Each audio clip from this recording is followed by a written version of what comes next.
सभी भगवत प्रेमियों को आभा क्रिएशन का सादर जय श्री कृष्ण। आइए हम हमारे नित्य प्रति होने वाले भागवत महापुराण के अगले अध्याय में प्रवेश करते हैं। उसके पहले हम भगवान विष्णु के चरणों में नमन करते हुए प्रार्थना करते हैं। मंगलम भगवान विष्णु मंगलम गरुड़ध्वज मंगलम पुंडरीकाक्ष मंगलाय तनो हरि शांतकरं भुजगशयनं मध्वनाभं सुरेशं विश्वाधारं गगनसदृश्यं मेघवर्ण शुभांगं लक्ष्मीकान्तं कमलनयनं योगिभिर्ध्यानगम्यं वन्दे विष्णुभवभयहरं सर्वलोकैकनाथं। प्रेम से बोलिए जय जय श्री राधे। चैनल पे यदि पहली बार आए हैं तो चैनल को सब्सक्राइब करें। वीडियो पसंद आए तो वीडियो को लाइक करें, शेयर करें, ज़्यादा से ज़्यादा लोगों तक पहुंचाने में मदद करें। जय श्री कृष्ण। अष्टम स्कंद के दूसरे अध्याय में गजेंद्र मोक्ष की कथा श्रवण करेंगे। प्रेम से बोलिए जय श्री राधे। गज और ग्रहा लड़े जगमाही, थकित भयो गज अति मन माही। श्री सुखदेव जी बोले, हे राजा परीक्षित, क्षीर सागर में त्रिकुट नाम का एक बड़े विस्तार वाला पर्वत था। उसके चांदी लोहे स्वर्ण के 3 शिखर थे। उसके प्रकाश में 10 दिशाएं जगमगाती रहती थी। उस पर्वत में अनंत धनराशि छुपी हुई थी। वहां पर अनेक प्रकार के सुंदर वन वृक्ष शोभायमान थे, जिन पर विविध जाति के पक्षी गुंजायमान होते रहते थे। अनेक प्रकार के झरने झरते थे।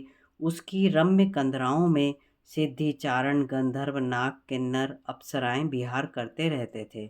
उस पर्वत में बहुत सी नदियां और सरोवर थे, जिनमें देवांगनाएं स्नान करती थीं। उस त्रिकुट पर्वत की तराई में वरुण देव का ऋतुमान नाम का उद्यान था। उस उद्यान में अनेक प्रकार की मेवा फल के वृक्ष सुगंधित पुष्पों की लता बेलें थीं। उसी उद्यान के निकट एक सरोवर था।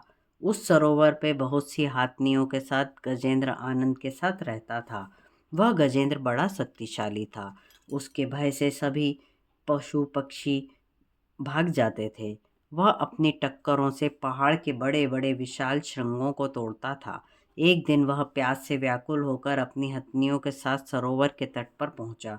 उस सरोवर का जल अति निर्मल शीतल और मीठा था। उसने कमल की महक उड़ती थी। गजेंद्र ने पहले तो उसमें घुसकर खूब जल पिया, फिर स्नान किया। तत्पश्चात वह मद अंध होकर एक बड़े गृहस्थी की भांति अपनी हथनियों और बच्चों को सूंड से नहलाने लगा। हे राजन, उसी समय अकस्मात प्रारब्धवश क्रोध में पड़कर एक ग्रह ने उसका पांव पकड़ लिया। उस गजेंद्र ने अपने पूरे बल से पैर को छुड़ाने का प्रयत्न किया, लेकिन वह छुड़ा ना सका। जब उस गजेंद्र की हथनी और बच्चों ने देखा कि एक बलवान ग्रह गजेंद्र को खींच के ले जा रहा है, वे घबराकर चिंगाड़ने लगे। उसको बचाने का प्रयत्न करने लगे, किंतु वे भी असमर्थ रहे। गजेंद्र अपनी पूरी शक्ति से ग्रह से युद्ध कर रहे थे।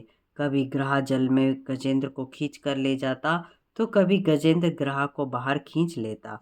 उन्हें लड़ते देखकर पूरे 1000 वर्ष व्यतीत हो गए। अंत में लड़ते लड़ते गजेंद्र की शक्ति क्षीण हो गई। उसका शरीर शिथिल हो गया, किंतु ग्रह की शक्ति जल में रहने के कारण और ज्यादा बढ़ गई। वह गजेंद्र को जल में खींचने लगा। जब गजेंद्र ने अपने बचने का कोई उपाय ना देखा, तो उसका ध्यान जगत के रक्षक भगवान की ओर गया। उसने उसी प्रभु का आश्रय लेकर उनकी स्तुति करना आरंभ की। इस प्रकार द्वितीय अध्याय विराम करते हुए तीसरे अध्याय में गजेंद्र द्वारा भगवान की स्तुति को हम श्रवण करेंगे। कर्पूरगौरम करुणावतारम संसार सारम भुजगेन्द्रहारम सदा वसंतम हृदयारविंदे भवम भवानी सहितम नमामि। प्रेम से बोलिए जय।